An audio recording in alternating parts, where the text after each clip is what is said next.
Halo guys, kembali lagi dengan gue Kuro guys. Kali ini mari kita lanjutin pembahasan novel Geiko Tsukisama sebelumnya atau per 21. Jadi yang belum nonton para sebelumnya, gue saranin kalian buat nonton dulu biar lebih enak memahami alur ceritanya. Oke, langsung aja kita masuk ke konten.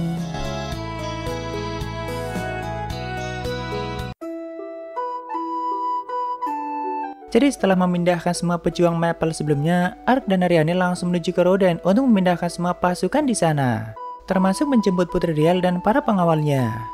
Barulah di malam harinya semua pasukan berhasil dipindahkan semuanya dan mereka sedang berkumpul di depan istana Nuzen atau di kota Sorea. Tentu semua pasukan itu mulai menyiapkan tenda dan peralatan mereka untuk membuat tempat istirahat sementara. Begitu juga dengan para elf dan juga beastmen yang sebelumnya masih di kota Sorea.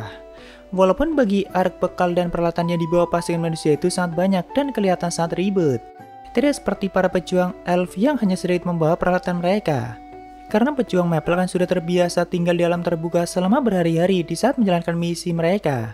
Dan mereka juga kelihatan lebih santai atau tidak tegang seperti pasukan manusia. Saat itu, Ark sendiri langsung menemui Chumei yang sepertinya sedang mencari keberadaan Goemon karena siapa tahu dia sudah sampai di kota itu. Namun ternyata setelah Ark bertanya, masih belum ada kabar mengenai Goemon.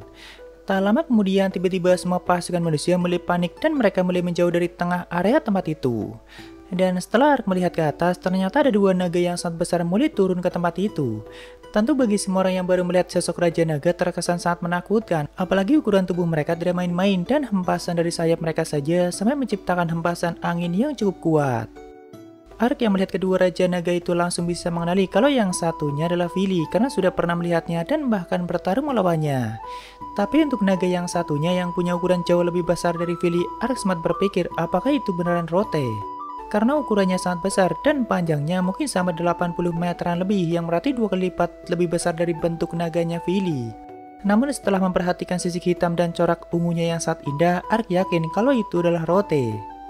Setelah mendarat di tengah arena tempat itu, Ark langsung mendekati mereka. Begitu juga dengan Vangas, Dylan, Ariane, dan juga perwakilan dari 3 negara atau Raja Sparrow, Wendy, dan juga Pangeran Zack. Walaupun ketiganya tentu masih gemetar dan hanya berusaha bersikap tenang. Lalu Rote dan Vili pun perlahan mulai menyusut dan berubah ke bentuk humanoid mereka. Walaupun di bentuk humanoidnya, ukuran tubuh Vili malah kebalikannya atau 2 kali lipat lebih besar dari tubuh Rote. Dan bentuk kepalanya juga masih menggunakan kepala naga, tidak seperti Rote yang sangat mirip dengan manusia. Saat itu sambil tertawa Rote meminta maaf pada Ark karena sudah membuatnya menunggu dan Rote bilang sempat nyasar di perjalanan sebelumnya. Cuma ya Ark langsung paham kalau mereka pasti nyasarnya ke kerajaan Roden, walaupun Ark tidak bertanya lebih jauh mengenai hal itu. Di sini Rote juga sempat menyapa Ariane dan mengatakan kalau Evin selalu menceritakan tentang dirinya. Sedangkan di sisi lain Vangas langsung menemui Vili dan mengucapkan suatu kehormatan karena dia mau ikut membantu dalam peperangan kali ini. Walaupun Vili-nya cuma cengengesan dan cuma iya-iya aja.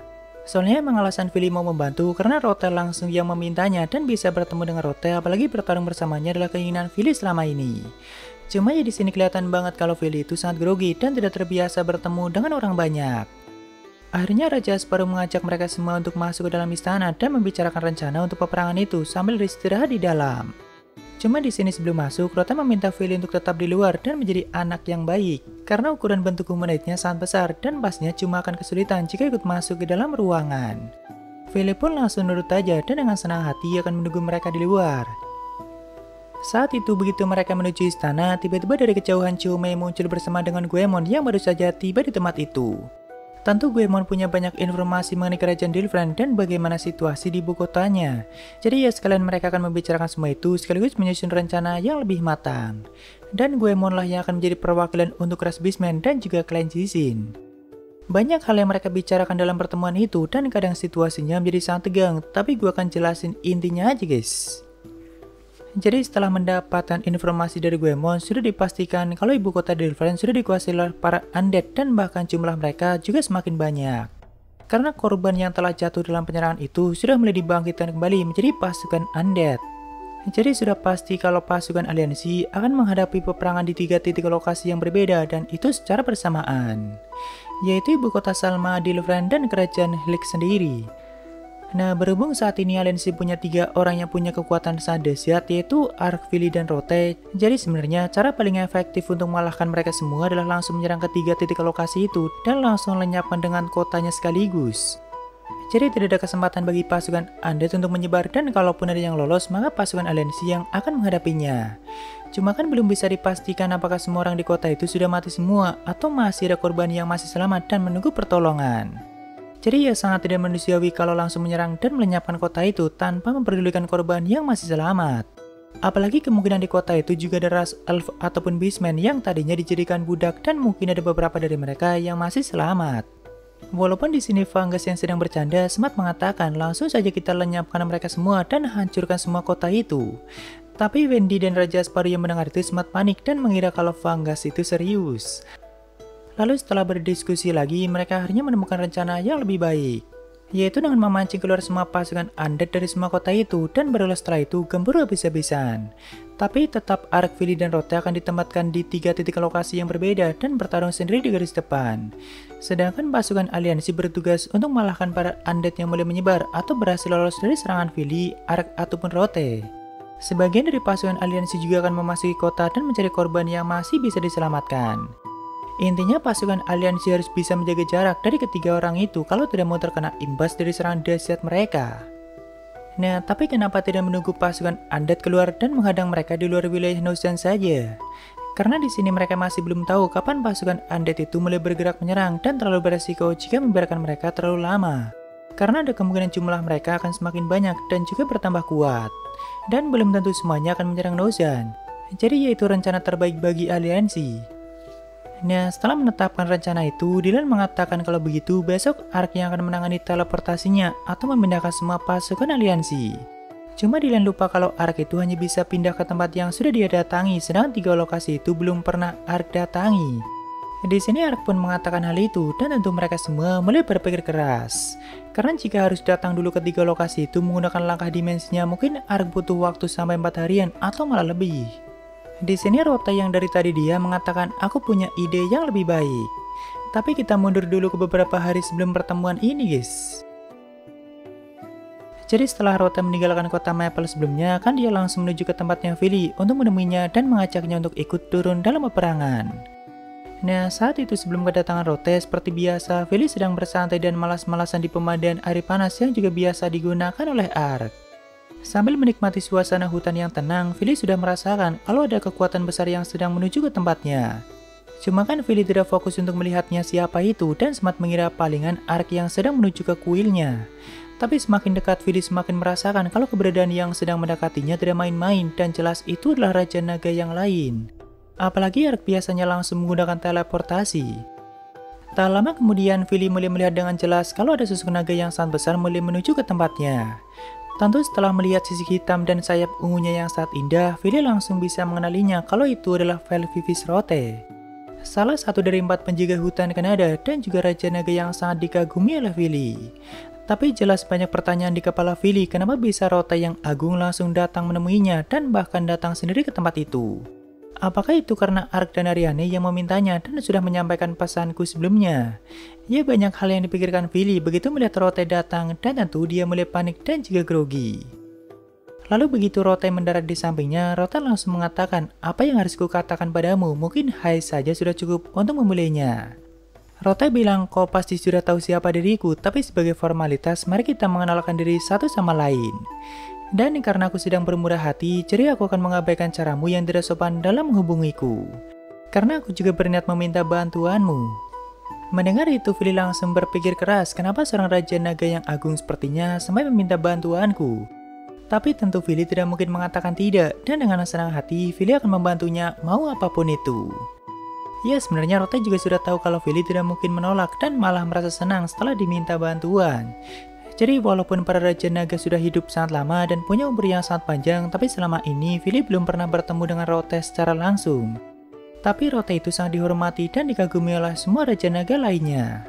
Apalagi dia sudah hidup sangat lama dan jauh lebih tua dari Vili. Bahkan Rote menganggap Vili itu masih anak kecil dan masih sangat muda. Sejauh ini sih dijelaskan kalau Raja Naga itu terlahir dari alam semesta itu sendiri.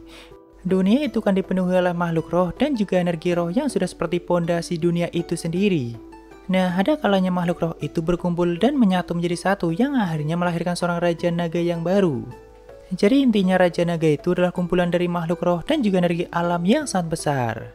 Termasuk Ponta itu adalah makhluk roh yang mengambil bentuk fisiknya sebagai rubah kecil yang lucu. Makanya walaupun kecil, Ponta itu sangat dihormati oleh ras elf ataupun ras beastman. Nah, di sini akhirnya Rote dan Vili sempat ngobrol panjang lebar sambil menikmati pemandian air panas. Dan Rote juga menjelaskan semuanya mengenai peperangan yang akan mereka hadapi nantinya. Walaupun ya sebenarnya kekuatan Rote saja sudah lebih dari cukup untuk menghadapi peperangan itu, tapi entah bagaimana Rote ini sekalian mengajak Vili. Di sini Vili juga sempat memuji bentuk humanoid Rote yang sangat indah dan bisa merebut tubuhnya sampai sekecil itu, dan itu tidak mudah. Bahkan Vili saja yang sudah berlatih selama ini baru bisa mengecilkan tubuhnya seukuran 4 meter dan kepalanya masih bentuk naga. Tapi Rote bilang nantinya kau pasti bisa melakukannya, lagian kau masih sangat muda. Dan jika kau sudah bisa melakukannya, jangan lupa untuk menunjukkannya padaku. Tentu Vili yang mendengar itu sempat mengibaskan ekornya dan berusaha menutupi kegembiraannya. Ya, sebenarnya ada banyak perkataan Rote yang membuat Vili sangat bahagia, tapi Vili masih malu-malu dan berusaha menutupi ekspresi bahagianya. Barulah setelah itu mereka mulai terbang dan menuju kerajaan Ozan. Tapi sayangnya Rote tidak sempat untuk melihat peta dan asal menuju wilayah manusia.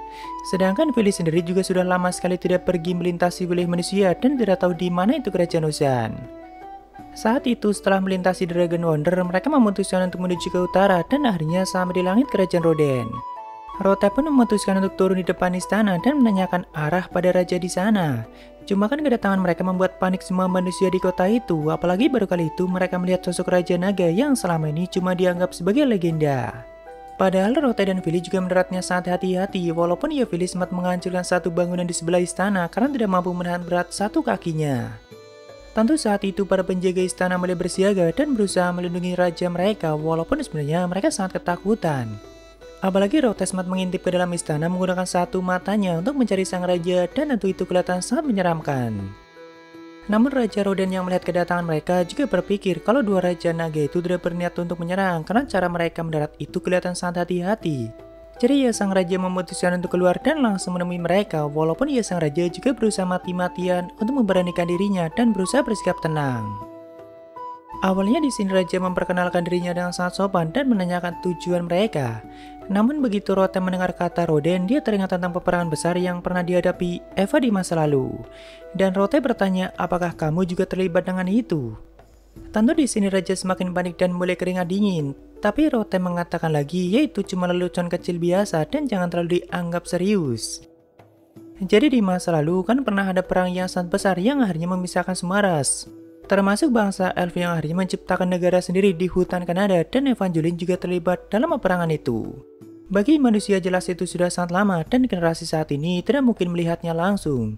Cuma kan bagi Rote yang punya umur sangat panjang masih terkesan sangat baru atau seperti belum lama terjadi. Tapi ya Rote juga cuma mendengarnya dari Eva dan tidak turun langsung dalam peperangan itu. Setelah itu di sini Rote menjelaskan tujuannya, dan setelah Raja memahaminya, dia langsung menunjukkan arah di mana kerajaan Ozan. Barulah setelah itu, Rote dan Vili kembali terbang dan mulai menuju kerajaan Ozan. Nah, setelah kedua Raja Naga itu pergi, para bangsawan di kerajaan Roden mulai panik, terutama mereka yang masih menyembunyikan budak, elf, dan beastman-nya. Termasuk Raja sendiri juga sangat khawatir. Jadi sekalian Raja memanfaatkan situasi itu untuk menghukum semua bangsawannya yang masih melanggar hukum dan menemukan semua budak yang masih disembunyikan oleh rakyatnya. Intinya Raja menggunakan kesempatan itu untuk menghilangkan semua perbudakan di kerajaan Roden dan menghukum semua bangsawan yang masih keras kepala. Karena kan semua orang tidak tahu kalau dua Raja Naga itu cuma mampir untuk menanyakan arah dan mengiranya sebagai tindakan ancaman dari hutan Kanada. Lalu mari kita kembali ke kerajaan Ozan, guys. Setelah melakukan diskusi panjang sebelumnya, akhirnya mereka sudah memutuskan rencana seperti apa yang akan digunakan nantinya. Cuma masalahnya, Ark perlu mendatangi 3 lokasi itu baru bisa memindahkan semua pasukan aliansi. Nah, Rote punya ide yang lebih baik daripada Ark harus menggunakan langkah dimensinya dan butuh waktu yang lama, yaitu dengan naik ke punggung Rote, dan Rote akan mengantarkan Ark ke lokasi itu dengan sangat cepat. Ya, dengan wujud naganya, Rote punya kecepatan terbang yang luar biasa dan jauh lebih cepat daripada Ark menggunakan langkah dimensinya. Saat itu di pagi hari Rote sudah siap untuk terbang dan hanya tinggal menunggu Ark untuk naik ke punggungnya. Tapi entah bagaimana, Ark malah malu-malu dan semakin mengulur waktu. Bahkan dia sempat mengajak Aryani dan Chome untuk ikut menemaninya. Tapi Rote bilang tidak usah karena dia akan menggunakan kecepatan yang sangat tinggi. Jadi Ark itu merasa malu dan tidak enak kalau harus menaiki punggung wanita walaupun ya Rote sudah menggunakan wujud naganya. Sampai akhirnya Rote kesal sendiri dan memaksa Ark untuk segera naik ke punggungnya. Namun begitu sudah naik di atas punggung Rote, Ark malah membayangkan yang tidak-tidak dan sempat merasakan kelembutan tubuh Rote menggunakan tangan mesumnya. Tentu Rote sempat mengatakan apa yang sedang kau lakukan dasar mesum. Begitu juga dengan Aryani yang langsung melotot ke arahnya. Setelah itu akhirnya mereka berdua mulai terbang dan dengan kecepatan penuhnya Rote mulai menuju ibu kota kerajaan Salma atau Larissa. Tidak butuh waktu lama mereka sudah mulai melintasi pegunungan Sobir atau pegunungan es yang memisahkan wilayah Salma dengan kerajaan Ozan. Cuma karena Ark diam saja, Rote pun menyuruh Ark untuk mengajaknya bicara. Jadi ya biar nggak bosan di perjalanan karena mungkin butuh waktu 2-3 jam untuk sampai ke Larissa. Ark pun dengan malu-malu mulai bertanya mengenai gaya bicara Rote yang selama ini Ark perhatikan sangat berbeda dengan logat bicara orang-orang dunia itu. Malahan gaya bicara Rote itu lebih mirip orang Jepang. Sambil tertawa Rote menjawab kalau itu semua Eva yang mengajarinya di masa lalu dan pastinya kau juga menggunakan bahasa yang sama di duniamu dan Eva. Ark memang sudah menduga kalau Evangeline itu berasal dari bumi, cuma kan dia tadinya berpikir kalau Eva itu berasal dari negara Kanada. Tapi setelah mendengar cerita Rote, Ark jadi semakin yakin kalau Eva itu juga berasal dari negara Jepang, sama seperti dirinya. Setelah ngobrol panjang lebar, akhirnya mereka sampai di kota Larissa dan mulai mendarat di luar tembok kota itu. Tapi ternyata jumlah pasukan undead yang menguasai kota itu cuma puluhan ribu, atau tidak sebanyak yang diinformasikan. Bahkan Rote sempat merasakan ada kehadiran yang kuat di tengah kota walaupun tak lama kemudian dia langsung menghilang. Mungkin itu adalah Thanatos atau salah satu kardinalnya. Di sini sambil menunggu Ark menggambar untuk mengingat tempat itu, Rote mulai bermain dengan ratusan pasukan undead yang mulai mendekati mereka. Lalu setelah selesai mereka mulai terbang kembali tapi tidak langsung kembali ke Nozan, melainkan menuju arah lain yaitu kota Brahni. Karena mereka berpikir kalau sebagian pasukan undead yang tadinya menyerang Larissa sedang menuju kota Brahni dan juga hutan Rohani. Dan benar saja saat itu mereka melihat ada banyak sekali pasukan undead yang sedang menuju ke arah kota Brahni. Walaupun ya jaraknya masih sangat jauh dan jika mengukur kecepatan pasukan undead itu mungkin hanya dalam waktu 4 harian pasukan itu sudah sampai di kota Brahni. Sebenarnya di sini Rote berniat melenyapkan mereka sekaligus, tapi posisi mereka sangat menyebar dan akhirnya tidak jadi dia lakukan. Rote dan Ark memutuskan untuk menuju Sungai Biel atau sungai besar yang ada di sebelah kota Brahni. Jadi nantinya Ark akan memindahkan sebagian pasukan aliansi ke tempat itu dan menghadang pasukan undead di Sungai Biel. Karena Sungai Biel yang paling dekat dengan kota Brahni dan pastinya butuh waktu bagi para undead untuk menyeberangi sungai itu. Setelah menggambar dan mengingat lokasinya, Ark dan Rote langsung kembali ke Nozan menggunakan teleportasi. Karena mereka harus segera melaporkan hal itu untuk menambahkan rencana lain. Cuma gue persingkat aja guys. Intinya nanti sesuai yang direncanakan oleh Ark, akan ada banyak pasukan aliansi yang dipindahkan ke Sungai Biel dan bertempur di sana. Fungus dan Rote juga akan ikut dalam pasukan itu dan menemui pasukan elf dari hutan Kanada untuk bertempur bersama. Lalu setelah itu, Ark bersama Vili akan menuju ibu kota Dilfren dan memindahkan sebagian pasukan aliansi ke sana. Nah, jika kedua lokasi itu sudah berhasil ditangani dan melenyapkan semua pasukan undead, barulah mereka akan menyerang kerajaan Hilik dan mengalahkan Thanatos dan semua anak buahnya. Ya intinya mereka semua akan menyebar ke semua lokasi yang masih ada undeadnya termasuk kota Larissa dan mencari korban yang masih bisa diselamatkan. Tapi yang diprioritaskan utama adalah kota Brahni dan juga hutan Rohani. Karena ratusan ribu pasukan undead sudah mulai menuju ke sana. Sedangkan menurut informasi yang diberikan Goemon sebelumnya, kalau pasukan undead di ibu kota Dilfren masih belum ada pergerakan. Tentu sebagian pasukan lainnya juga ada yang tetap tinggal di kota Sorea dan menjaga kota itu. Ya kurang lebih seperti itulah rencananya dan setelah memindahkan semuanya, barulah mereka memulai pertempuran yang sangat besar. Tapi kita lanjutkan di part selanjutnya guys. Jadi mungkin segitu aja untuk pembahasan kali ini. Jika ada kesalahan gue minta maaf atau kalian bisa koreksi aja di bawah. Thank you udah mampir, sampai ketemu di video lainnya. Salam guru guys.